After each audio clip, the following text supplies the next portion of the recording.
Assalamualaikum warahmatullahi wabarakatuh. Di sini saya akan menjelaskan konsep diri dan identitas diri. Apa itu konsep diri? Konsep diri atau self-concept secara sederhana adalah potret mental yang kita miliki tentang diri sendiri.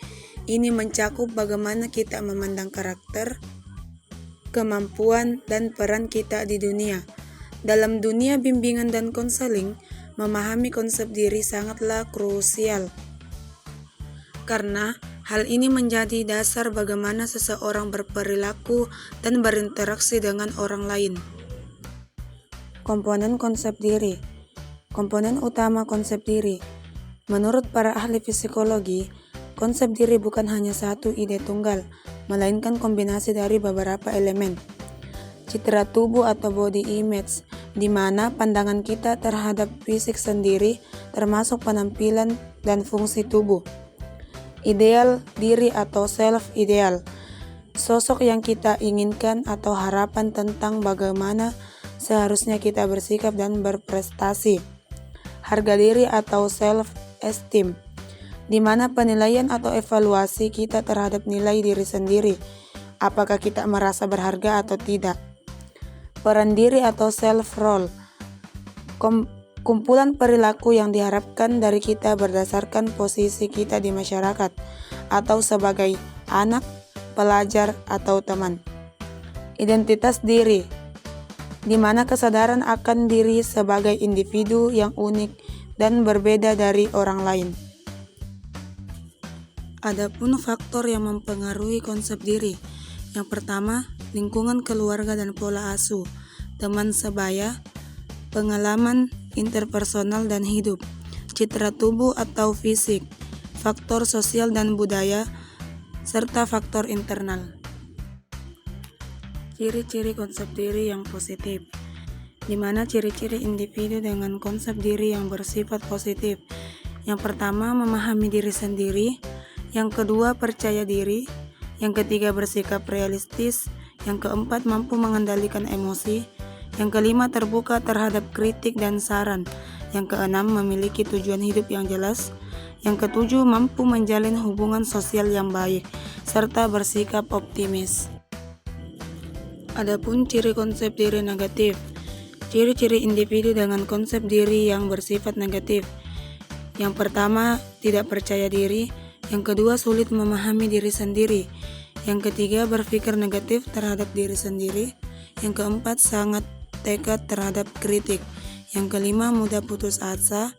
Yang keenam, cenderung menarik diri dari lingkungan sosial. Yang ketujuh, tidak memiliki tujuan yang jelas. Dan yang kedelapan, bergantung pada penilaian orang lain. Selanjutnya, dampak konsep diri terhadap perilaku. Yang pertama, pengaturan diri dan motivasi. Konsep diri menentukan sejauh mana seseorang merasa mampu mencapai tujuan. Yang kedua, pola interaksi sosial. Bagaimana cara kita memandang diri sendiri sangat memengaruhi cara kita berhubungan dengan orang lain. Yang ketiga itu pengambilan keputusan, di mana konsep diri berfungsi sebagai kompas dalam memilih aktivitas atau lingkungan. Yang keempat, kesehatan mental dan resiliensi. Mekanisme coping. Saat menghadapi stres, mereka dengan konsep diri yang positif biasanya menggunakan strategi coping yang lebih adaptif. Adapun pengertian identitas diri. Identitas diri merupakan kesadaran batin seseorang tentang keberadaan dirinya yang bersifat utuh, unik, dan berkelanjutan. Secara psikologis, identitas diri mencakup pengenalan terhadap ciri khas, keyakinan, nilai-nilai, serta peran yang dijalani dalam kehidupan. Proses terbentuknya identitas diri.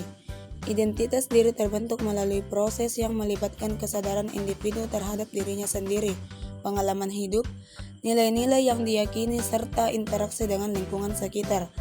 Proses ini meliputi refleksi diri, pengenalan kelebihan dan kekurangan, serta penyesuaian antara harapan diri dengan realitas.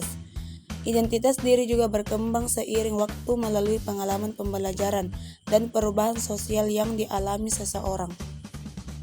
Adapun peran lingkungan dalam pembentukan identitas. Lingkungan memiliki peran penting dalam pembentukan identitas diri karena melalui interaksi sosial, individu memperoleh nilai, norma, dan budaya yang mempengaruhi cara pandang dan perilakunya. Keluarga, teman sebaya, sekolah, dan masyarakat luas memberikan pengaruh yang membentuk kepribadian, sikap, dan keyakinan seseorang. Lingkungan juga memberikan umpan balik yang membantu individu memahami siapa dirinya dan bagaimana ia ingin dikenali oleh orang lain. Adapun perbedaan konsep diri dan identitas diri. Yang pertama, konsep diri atau self-concept. Konsep diri bersifat lebih deskriptif dan evaluatif. Ini adalah kumpulan keyakinan atau gambaran mental yang dimiliki seseorang tentang dirinya sendiri secara keseluruhan. Fokus menjawab pertanyaan siapa saya dan bagaimana kualitas saya. Komponen ini meliputi dimensi fisik atau penampilan, sosial kemampuan bergaul, dan psikologis, sifat atau karakter. Sifatnya bisa bernilai positif atau negatif. Contohnya, seseorang merasa dirinya adalah orang yang cerdas namun kurang pandai berolahraga. Pembentukan ini terbentuk melalui persepsi pribadi dan bagaimana orang lain memperlakukan atau menilai kita sejak kecil. Yang kedua itu identitas diri atau self-identitas, di mana identitas diri itu bersifat lebih atributif dan eksistensial. Ini adalah kesadaran akan kesatuan diri yang tetap konsisten dari waktu ke waktu dan membedakan seseorang dengan orang lain. Fokus menjawab pertanyaan, di mana tempat saya di dunia ini dan apa yang membuat saya unik. Komponen ini meliputi peran sosial sebagai anak, pelajar, atau warga negara, nilai-nilai yang dianut, keyakinan agama, hingga tujuan hidup. Sifatnya bisa memberikan rasa kesinambungan. Identitas membuat seseorang merasa tetap menjadi diri yang sama, meskipun situasi atau penampilannya yang berubah. Pembentukannya bisa mencapai puncaknya pada masa remaja, dan menurut Erik Erikson, di mana individu mulai memilih komitmen terhadap nilai atau karir tertentu. Adapun hubungan konsep diri dan identitas diri. Kedua hubungan ini sangat erat dan bersifat dinamis. Identitas sebagai fondasi konsep diri. Identitas yang Anda pilih misalnya sebagai seorang konselor akan memberikan kerangka bagi konsep diri Anda. Jika Anda mengidentifikasi diri sebagai orang yang penolong, maka konsep diri Anda akan mencakup keyakinan bahwa Anda adalah orang yang empati dan sabar. Evaluasi diri. Konsep diri mengandung unsur evaluatif. Jika identitas diri Anda adalah seorang pelajar, namun konsep diri Anda merasa saya lambat dalam belajar, maka hal ini akan memengaruhi cara Anda menjalankan identitas tersebut. Konsistensi internal. Manusia cenderung mencari konsistensi. Jika identitas diri, apa yang kita tunjukkan keluar, jika tidak sejalan dengan konsep diri apa yang kita rasakan di dalam, seseorang akan mengalami krisis identitas atau ketidaknyamanan psikologis, atau bisa disebut disonansi. Menurut Erik Erikson, masa remaja dan dewasa awal berada pada tahap identitas versus role confession. Individu akan mencari jati dirinya, mencoba berbagi peran, membentuk komitmen terhadap nilai dan peran hidup.